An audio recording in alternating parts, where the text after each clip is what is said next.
Good evening. I call this regular meeting of the Fairborn City Schools Board of Education to order Thursday, April 4th, 2019. Please rise for the Pledge of Allegiance. I pledge allegiance to the flag of the United States of America and to the republic for which it stands, one nation, under God, indivisible, with liberty and justice for all.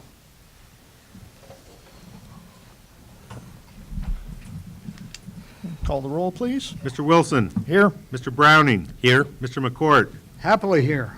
Mrs. Malad. Here. Ms. Reister. Here.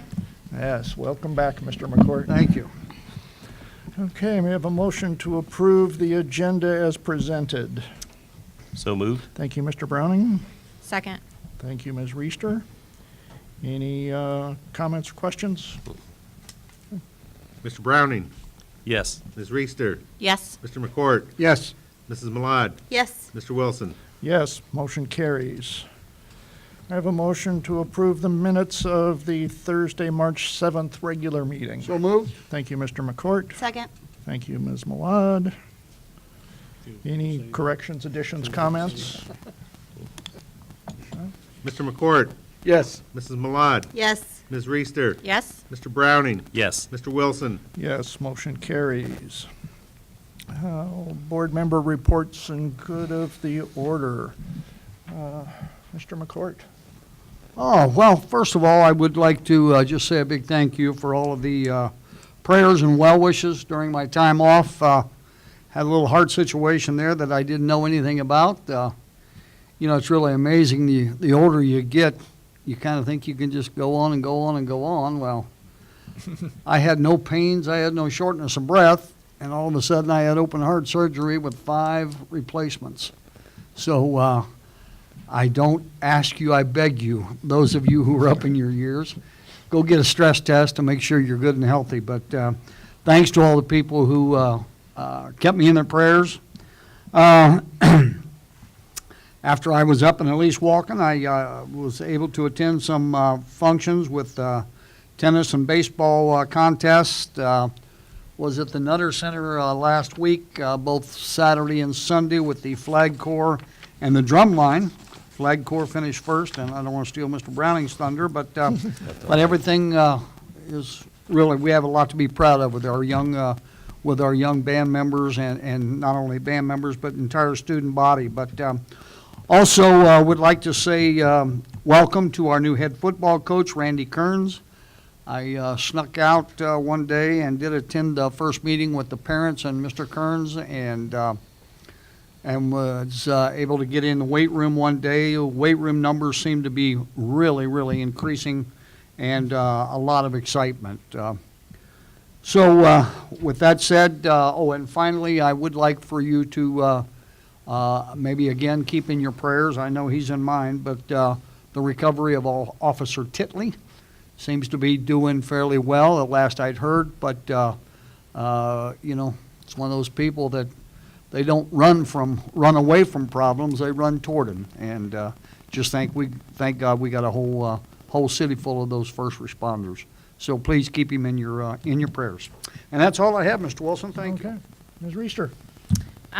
Well, I am sad to say that I could only really think of one thing that I did this past month. So the intermediate school had hosted Shoes for the Shoeless. It's the second event so far this calendar year that we've had. And once again, pulled at the heartstrings, got me right in the feels. Excellent cause, excellent organization. If you've not ever looked into why it started and why Chris Harlacher does what she does, I strongly recommend that you check it out. It's a fantastic cause, not only for our community, for those around us. So, Okay. Mrs. Malad.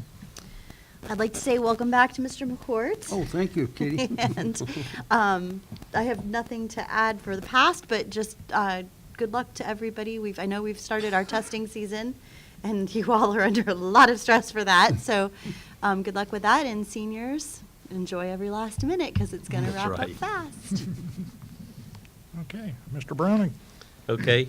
Yeah, I attended the strings concert on March 12th and then the band concert on March 19th, and both of those start with the young ages first, all the way up through the top, orchestras and bands. And every time I go to one of those, I'm amazed at the musicians that we have in the district and the music that we have in the district. And the strings especially, well, both of them really, but the strings especially, when you listen to the kids, starting out after, 6 months or so of playing, and then what they progress to as they graduate, to me is amazing how they're taught.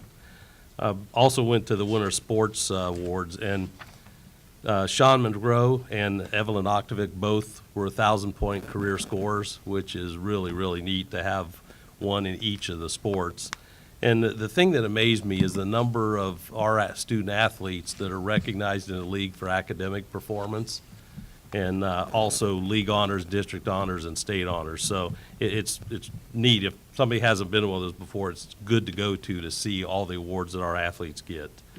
Then finally, Pat mentioned the indoor drumline and winter guard, and I've been able to go to pretty much every one of the drumline competitions and also to a couple of the winter guard, and they're phenomenal to watch perform. Our indoor drumline has a really neat show about character building this year.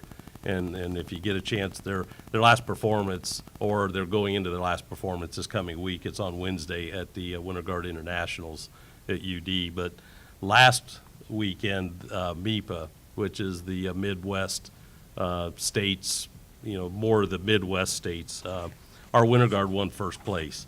And their show is phenomenal. The tarp is beautiful. It's like an old European newspaper, and the costumes, and they got first place out of their group, and they've won a number of firsts this year, so wanted to congratulate them. Thanks. Okay. I don't have a whole bunch to add. I'll echo the comments on the strings concert. Very enjoyable evening. This afternoon, I attended the primary school where the Rotary Club distributed the Andy and Elmer Apple Dumpling Adventure books to the second graders, and that's always a fun event because the kids are excited to get a book that they can take home. And give a shout out to the discipline level. The assistant principal got up and did her hand clap thing, and the room just got silent immediately. And there were a lot of thank yous from the kids without any reminders from the teachers. An occasional reminder here and there, but for the most part, the kids are very polite and very well behaved. It's a great thing to see. So. Got spring break coming up. I'm sure everybody's looking forward to that. And then May, the busy month with events almost every day. So looking forward to that coming up. So that's it. So we will move on to recognition of visitors. If there is anybody in the audience that wishes to address the board, please step up to the microphone, state your name and address. Limit your comments to 5 minutes.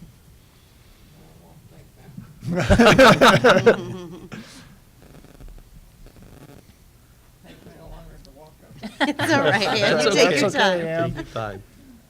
We probably could have brought the mic to you.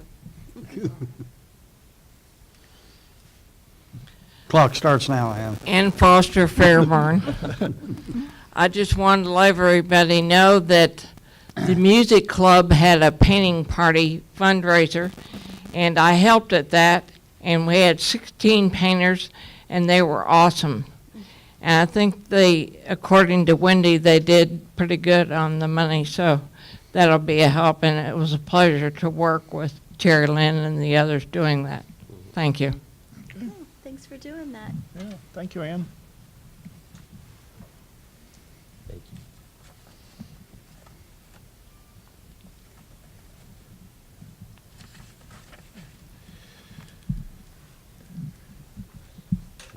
Anyone else?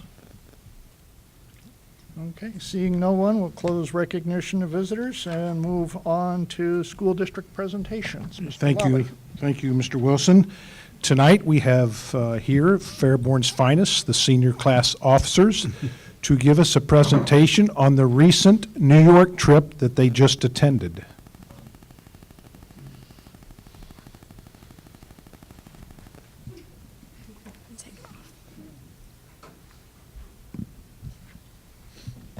Do you want me to? Okay. Thank you for having us here tonight. We are here again representing the class of 2019. My name is Alicia Sylvester, and I am the senior class president. With me tonight are other class officers, Vice President Emily Reichert, Secretary Kinsey Shaver, Treasurer Isabella Carone, and historians Derek Ely and Michaela Bowman. We have come tonight to thank you for allowing us to take our senior trip to New York City and give you an idea of what we experienced. As a class, we visited the Empire State Building, which gave us a view of the entire city, explored the exhibits of the Metropolitan Museum of Art, and traveled to Liberty Island to visit the Statue of Liberty. We also enjoyed 2 class dinners at Heartland in the Empire State Building and Mama Sobero's in Times Square.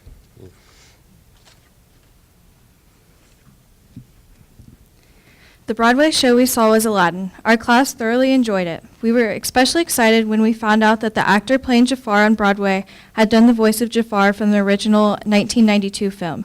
Many of the seniors had the opportunity to explore backstage and learn about the history of the theater.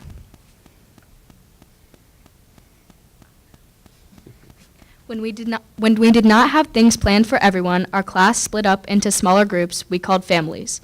Each family designed their own travel plan, visiting sites of interest to their individual members. Family visited places like the Rockefeller Center, Chinatown, the Brooklyn Bridge, the World Trade Center, Trinity Church, and St. Patrick's Cathedral. Families also experienced riding the subway, walking through Central Park, and shopping on Fifth Avenue. Our class had a great time on our trip and had endless learning opportunities. This trip allowed many students who may not normally have had the opportunity to travel to get to see a large city such as New York. We want to thank all of you again for allowing us to continue the Fairborn High School tradition of taking a senior class trip. The memories made by the members of the class of 2019 are ones we will never forget. Mr. Lawley, we would like you to have a copy of the picture in Times Square we had taken our last night in New York.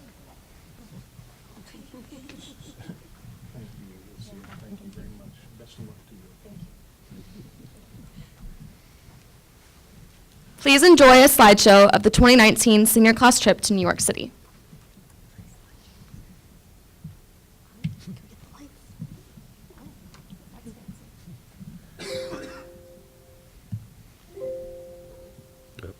The remote's not working. It's got to be in slideshow.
Thank you. Thank you. Looks like it was Thank very you for cold. representing, Yes. I was going to say, thank you for representing Fairborn very well. You guys Yes. did an awesome job. It makes it very easy for us to approve next That's year's right. trip. That's right. Next up is Mr. Kevin Philo, our treasurer, giving the monthly financial report. It'll be a little hard to follow that, but I. You'll try. You can start singing. We know you can do Start that. singing. No, don't. Please don't. So you'll see my nerdy side here. So the monthly financial report, I presented to administrators and staff and whatever, but this month was just, I presented it, I called it a thing of beauty. It's so beautiful that I framed them. Now, you call me a nerd or whatever, but my world doesn't get any prettier than that. I'm excited. In terms of February, everything came together in terms of most of our revenues are here on time. Some months there's some variances. I'll expect something to come in January, some in February, et cetera, but all of our revenues, yes, I'll get the mic. So all of our revenues and everything is right in accordance. And I'll start with expenditures. Right now, roughly we're a $40 million business. We've spent $30 million so far. And back in August, September, when I do these forecasts, I said to the board, I said, I'm not sure about doing this year because I'm brand new here, but I'll give it a try, okay? So I did my best guess in September, and the only thing I guaranteed at that time is all the numbers were wrong and they'd changed. But I'm really proud that out of $30 million we've spent so far, is our variance is $45,000, okay? That is 1/6 of 1%. That's 0.9984. So it's almost Six Sigma for the people my age. Some of you don't know what Six Sigma is, but I'm really proud that we're that close. And we've added some new things and done some new things in the classroom. So I'm really proud of the expenditures. So we're right on track with what we projected. But even more prettier, even more beautiful, is the receipt side. The receipt side, with the income taxes being up a little bit, the state foundation program being up, is right now, that is up above projections about $1.2 million, okay? So that's the exciting part. Now, if you want to call me a financial savant, okay, you can do that, or a genius, or just a nerd, or just damn lucky, okay? Let's go with nerd. I'm fine with that, fine with that. But I was really proud, and I presented administrators, and they called me nerd too, but really happy with that. So if we switch to where we're going to end up this year, with everything being on track, we projected an ending cash balance of about $27.7 million. And right now, we're on track, okay, and they could change, of about $29 million. So we're really, in terms of, I want to emphasize to the board and to the public that we are financially stable. We will continue to be financially stable. We've added some programs this year already in January. We projected, we added for those.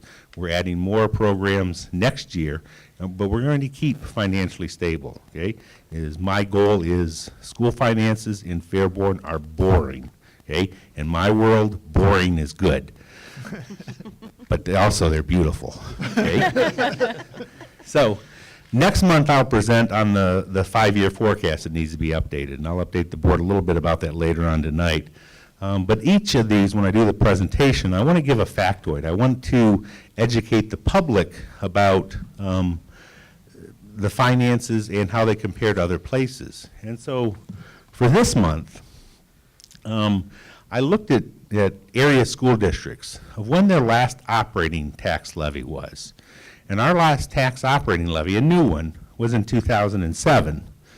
We're down here in the blue. You'll see Huber Heights and Troutwood and Xenia.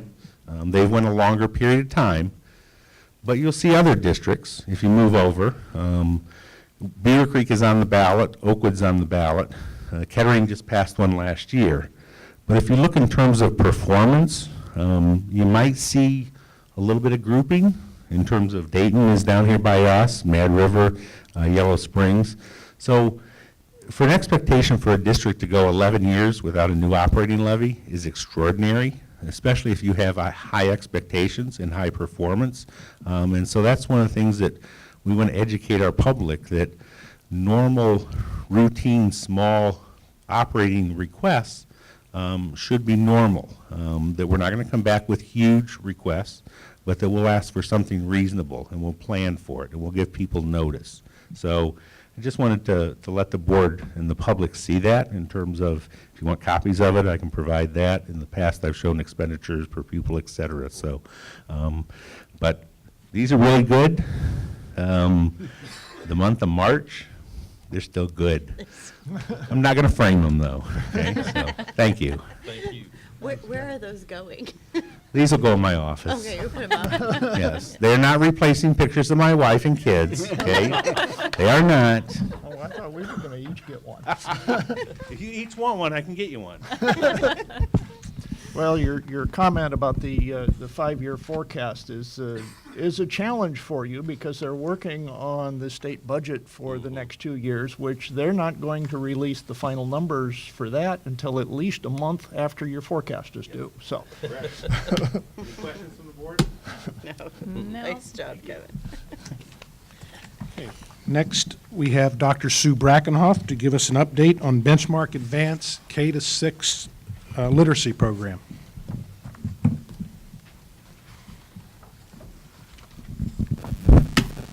Just as Mr. Philo gets excited about numbers, I get excited about reading and writing.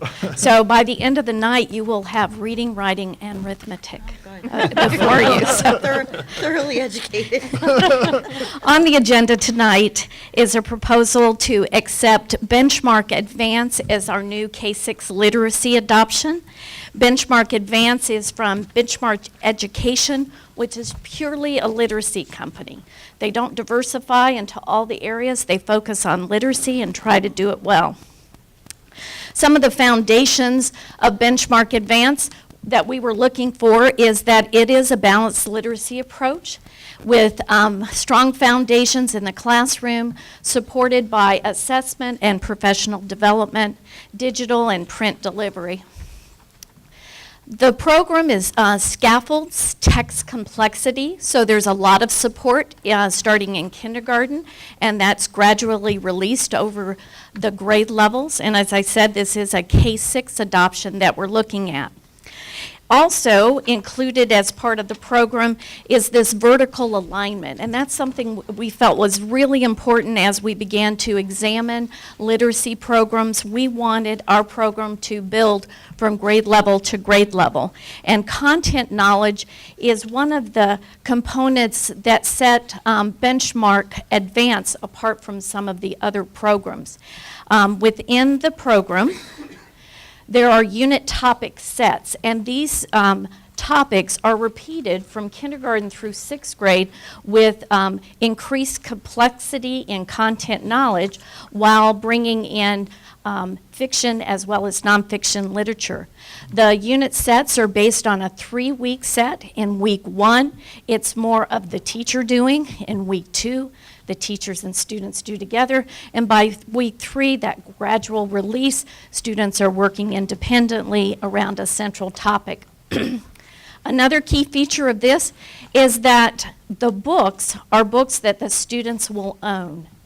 They are consumable books so that the students can learn the value of writing in the books, writing about the books, and they will be able to practice by taking those home with them. One of the key components of the design of this program is backward mapping. So you begin with the end in mind, so you know what you're going to assess, and you gradually increase text complexity so that at the end of that unit, students are prepared for that assessment. Again, build strongly on foundational skills in kindergarten with concepts of print, phonological awareness, phonics, and fluency. And also within this program is a very strong English language learner component because it is heavy in language. Building language not only benefits all of our students, but especially our students that are new to the English language. The assessment preparation was also a key thing that we were looking for. We wanted something that mirrored our state tests. So this program provides the digital online access to that, and also provides the rigor that will help our students be ready for success as we move through the grades. So again, I present to you Benchmark Advance.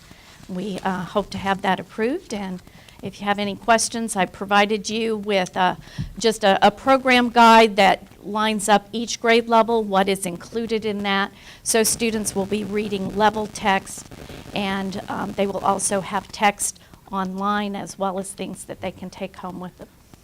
Yeah, quick question.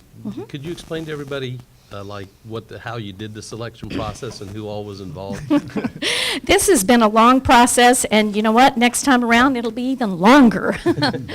We started over a year ago, and at that time, we looked at all the available publishers out there that met the criteria we were looking for, and we called it a literacy showcase. So we invited those publishers in to first give a group of teachers, which included representatives from every grade level, our Title I literacy coordinator, it included principals, and so we began with that presentation. I call it the sales pitch. So we had these publishers come in, give us a brief overview of that. And then we developed a rubric, and that was another team that decided what our non-negotiables. What is it we're looking in a reading program that we absolutely won't accept anything less than? And then we developed a criteria to evaluate each of the reading programs. Then the next step we move forward to is we did a review of all the sample materials. We've had lots of FedEx, UPS deliveries, and publishers are very generous with their sample materials, and that's really the only way that teachers can get their hands on it and evaluate it. From there, we narrowed it down to 7 different publishers, and from the 7, we went through the rubric and evaluated each one of them. Narrowed it down to 4 publishers, and then went back through and looked at that. And we finally came down to 2 publishers that we felt like either one of these would be a good reading program, and we had teachers pilot those. So in kindergarten through 6th grade, we had multiple teachers pilot each of the 2 programs that we were looking at. We came back together, looked at all of their comments. Teachers were great about, recording strengths and weaknesses, questions that they might have. We went back to the publishers, and then from that final meeting, we came up with this recommendation. So teachers have been involved. The materials have been in the buildings probably all year long. It started with lots of different publishers, but with encouragement for the people on the committee to share those with each of the teachers. As we've been doing this, and once our committee made a recommendation, we've been building a team drive that has all of the resources that we can find before even the publisher starts with them. So we want to make sure that teachers have as much information. So the next step after approval, we are in heavy negotiations on a final package price. We hope to place the order next week and have materials in teachers' hands before they leave this school year, with training in June and in August. Good. Thank you. You're welcome. That was a long answer. That's That's exactly the answer. Yep. Yeah. So these Benchmark Advance is not involved in trying to sell various states their statewide testing programs for? No, they are not. I will tell you that Benchmark Advance has been highly vetted by the states that are state approved. Like probably 70% of California districts are using this because it met their very high standard, but their testing is not geared towards one state. It is, it develops our standards. Real world skills and knowledge. Good. Well, thank you. Thanks, Dr. Brackenhoff. Thank you. Okay, in the months past, I've given you an oral construction update, and tonight I'm going to give you a short slide presentation, visual for everybody and where we're currently at. Many of you have probably driven by the site, but this is the primary construction site. That is I believe when the walls first started, that is the gymnasium. And just as a reminder, I think I've said this before, that's also the gymnasium is going to be a storm shelter during inclement weather that can take up to 250 mile per hour winds. Correct, Mr. Architect? That's exactly right. Right. And that again, it's going a little further. That's the gym. That's part of, I think, some footers being poured. And as you can see, the detail that it takes there, putting the wood structures together to make sure everything is in place. Again, some more of the walls of the gymnasium. In fact, it's the north side. That's a distant picture probably from Funderburg side, I think. Again, some more of the footers that's getting ready to be poured, and all the barbed wire and goes through there. Again, some more of the gymnasium taking shape. We had Is that rebar? Yes. Hopefully, we're not putting barbed wire no up. barbed wire. What'd I say? Barbed wire. I did, didn't I?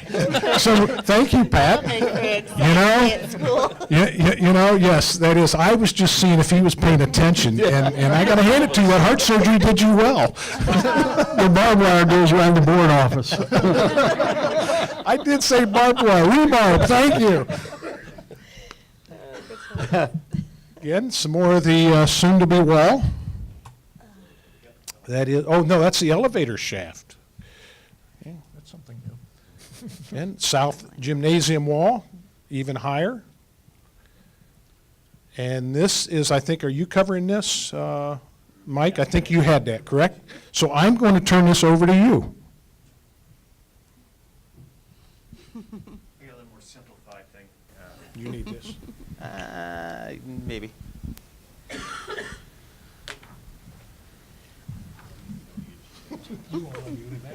Not at all. Putting barbed wire around the building. Do they In the make barbed building. wire out of steel? Maybe. You can just go to the second slide. There we go. So first off, I'd like to thank you on behalf of SHP for the opportunity to be involved in the future master planning project for the district. We've have obviously a long-standing relationship with you. We've thoroughly enjoyed working with you. As you can see, there's a lot of fun things happening here. It's kind of hard to sort of see sort of how it's going to shape, but eventually, as you see more and more, you'll get to understand that relationship of those construction images to the actual 3D images that we showed you previously. Just real quick on the intermediate school, we just wrapped up design development. We're going through what they call phase submission review, which involves estimating and just sort of going through the docs, making sure we're in compliance with all the state guidelines. And then really at the end of the year, woohoo, going out to bid. So that'll be a really great thing. Things are moving really great on the intermediate school. We in fact just submitted formally for zoning submission. Everything appears to be in line there. So things are going really well, and we hope to continue that mojo as we move forward here in the master plan here. One of the things that's really, really, really critical is money. Simple, just a tiny little detail. So if you look on your handout here, it's called the Segmented Expedited Local Partnership. So that is working with the state to get funds in place to move forward with either a new 6-8 or a 9-12 or whatever we sort of work through with your community and your district. In fact, we have a meeting on Monday with your state representative to sort of go over some of those funding opportunities. Hopefully he brings a suitcase full of cash to make it real simple and easy. So that's really the first key step to making everything happen. The idea is we get that sort of piece solidified hopefully by June of 19. So it's going to take the state legislature, the Senate, to have it. I think it's Senate House Bill 4 that's supposed to be in the works. I did print out and read a copy of it. It's really not that bad. It's only 4 pages. 4 pages, so it's not like one of those like 100, 300-page things that's really hard to understand. 2,400 pages? Yeah, 2,400 pages. It's only 4 pages. I call it so simple an architect can understand it. So it's pretty simple language to understand, so that's key to making all this happen. With that in place, with the master planning process, just as we've done with the primary, just as we've done with the intermediate, it's all about collaboration and communication.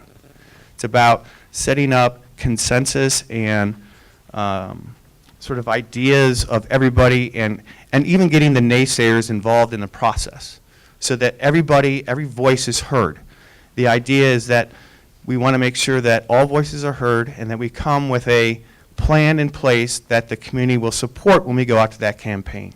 And that's just not on sort of a guess. We go through a lot of steering committees. We go through a lot of master planning exercises, numerous ones.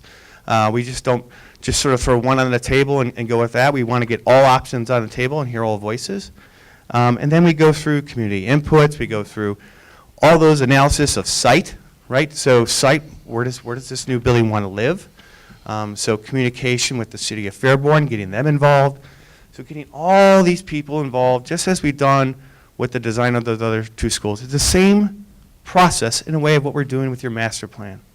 Getting that consensus so that when you go out to campaign, that it's not, what are you doing, right? We've met with your community. We've met with your district. We have all these steering committees, and we have consensus, and we have buy-in from everybody. That is the key, the second key to making that. So first, simple, money, right? 2 is consensus and building that up. And that's going to take a bit of time. So that's starting really, if you look at it, really when that sort of starts, it's going to wrap up around May of 2020, okay? So the thought is we would go then have your campaign and then be out for that November election of 2020, right? Presidential elections, we all know, are awesome to get voters to the table and get them out there voting. So you have a higher success rate getting those people out there. And then it ties in really well. If you look down at where it says ballot passes, yes, I'm an optimist, and yes, I'm hopeful it will pass. But it's really nice because if you look at it, it starts January of 2021. So as I've talked about previously, we're wrapping up and we're going out to bid at the end of 19, and we're starting construction June of 2020, June of 2020, where we start to abate and demo. So it ties in really well with everything that you have going on. It's a really smooth line process. Obviously, there's going to be some hiccups. Some things are going to need to be adjusted, but this is sort of a good roadmap to get us started off on the right foot. So with that, I'll leave it open to any sort of questions you may have, if any. No, I'm good. I don't have any questions. So yeah, this would have us on the ballot in November of 2020. Yes. Correct? Yes. Yeah. Good place to be. And just, it's like on the intermediate, when we're planning to go out to bid at the end of the 2019, that's intentional. Because contractors are trying to load their books for that year, and it's a good time to bid. And what I love about the intermediate school is that a contractor that's bidding that project, it's roughly 23-some million, but they go in, they abate the school, they're going to demo the school, and then they're going to build. It's all a really nice package for that contractor. It's really nice. It's on 9.7 acres. We have coordinated with the city of Fairborn on that, because there is, along Maple there'll be a road widening improvement project. And what's really nice is that it's actually going to save you a few dollars, because everything within their construction limits is cost not associated to you. While they're small, to me, every penny counts. That's right. So sidewalks, curb cuts, all that sort of things, grass seed, yes, even grass seed, all counts towards the city paying for that. That's a good thing. So there's a really strong relationship with your district and the city, which has been awesome working with them. It's not something that, quite honestly, you find everywhere. It's actually a pretty rare thing that a district and a city has such a strong relationship that the both of you have. So it's benefited both parties. So it's been a pleasure, and we hope even when we go into this master planning process that we carry on that relationship and keep building on that. Okay, Thank you. thank you. All right, thank you. Thanks, Mike.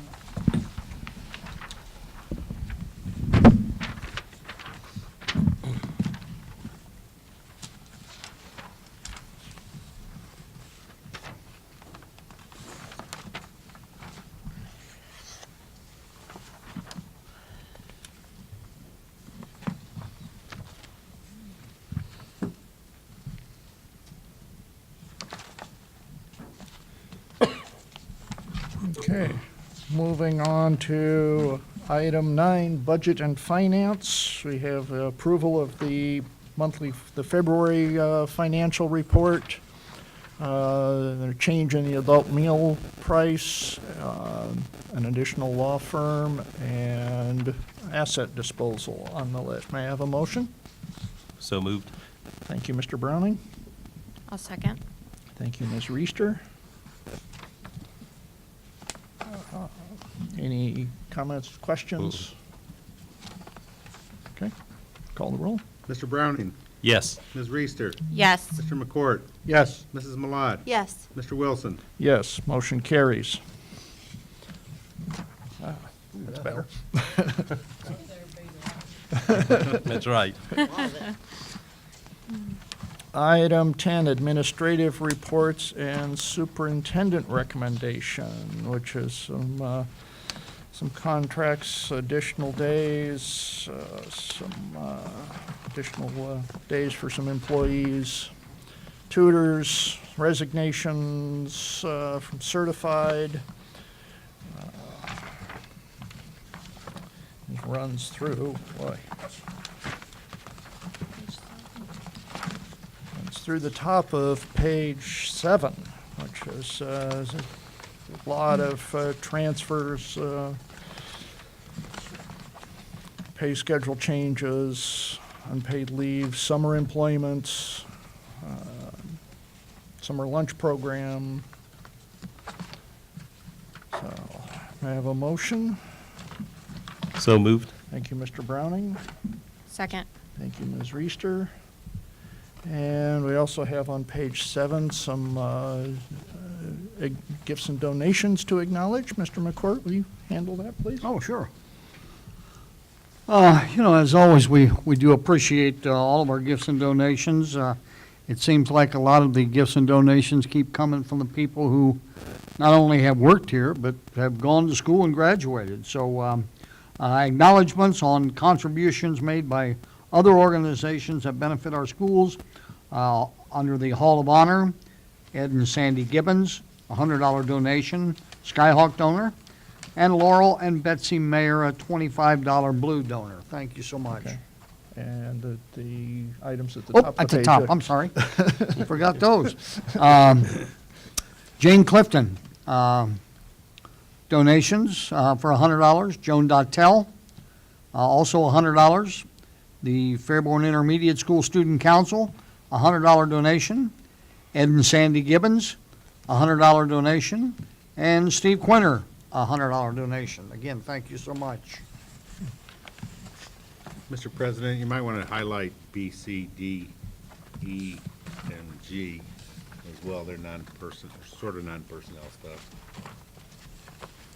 Okay. Yeah. That's on page 6? Yep. Okay. Yeah, we have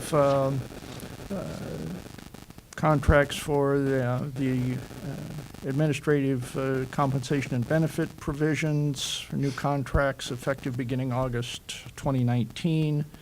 Approve the contract with SHP for the pre-bond professional design services, and approve recommendation for the creation of a position of Director of Human Resources with the transfer of Mrs. Amy Gayhart to that position effective August 1st.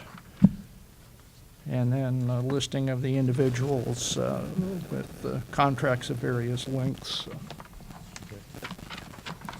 And finally, G is what G. Sue talked about. Okay, yeah, G.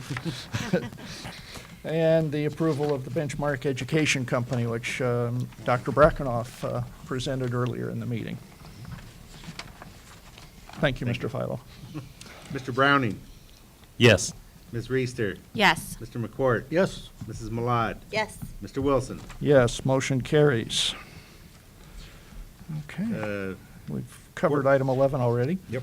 It is recommended that the board move into executive session for the specified purpose of the appointment, employment, discipline, or compensation of public employees. May I have a motion? So moved. Thank you, Mrs. Malad. Thank you, Mr. McCourt. Mrs. Malad, Yes. Mr. McCourt, Yes. Ms. Reister, Yes. Mr. Browning, Yes. Mr. Wilson. Yes, motion carries. We are now in executive session. There's no action anticipated.